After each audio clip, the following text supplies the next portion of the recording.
demonstration of foam rolling for the hamstrings. And you can sit on the ground. If you have a nice size, like a softer plyo box, I like to use that so I can get a little bit of elevation on the ground. It allows me to kind of dig into that hamstring a little bit. I can't really use those boxes. They're not really gonna be helpful for that. So I'll show you how you guys can do this on the ground.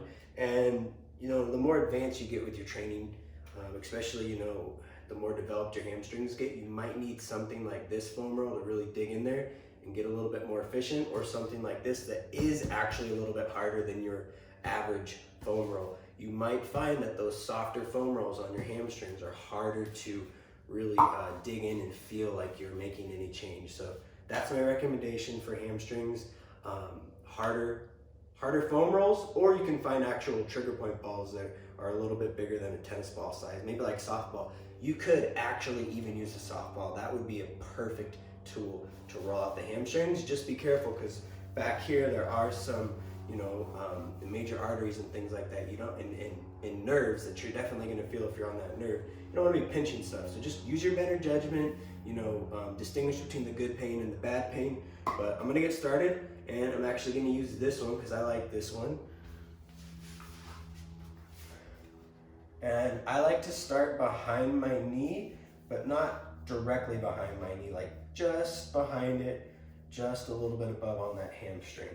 And if you want to, if you're a beginner and it's really sore, you're probably just gonna be able to hold yourself up like this and find those tender spots in there and hold on them for 30 seconds. So once again, breathe in, breathe out. It's gonna let your body know that it's not a threat. Your nervous system can relax. Your body will stop holding on that. Now, another technique I like to do is once I'm down here, I'll start rolling right to left, just like the calves. And like I said, there's not a wrong way to do this, but this might be a little bit more effective. You could go back and forth. I just want you to understand that any movement that you're doing when you're foam rolling, go slower.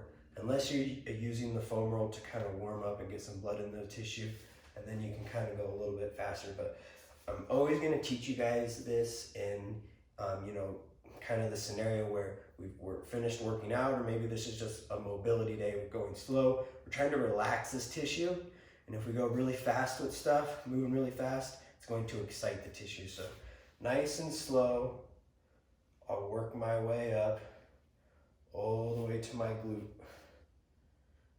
You know, and I'm actually going a little bit faster just for demonstration purposes, but sometimes I'll come back the other way, adjust it. Sometimes I'll just kind of sit right there on that crevice between the hamstring and the glute. You know, sometimes I can kind of turn and angle in a little bit, dig in there, shift my body weight. All right, any trigger points, I'm holding on those for 30 seconds, but right now I'm just kind of showing you guys how I search in there, you know, and try to find stuff in there. You can turn your foot, you turn out, so I'm coming down. Sometimes I'll have my foot turned out and I'll make a pass down this way, and then I'll come back up, and then that next round I'll straighten my foot, you know, make a pass, come down, turn my foot in. There's all sorts of stuff you can do with it. Like I said, not necessarily a wrong way. I'm just kind of trying to show you guys and give you a guideline for more effective ways.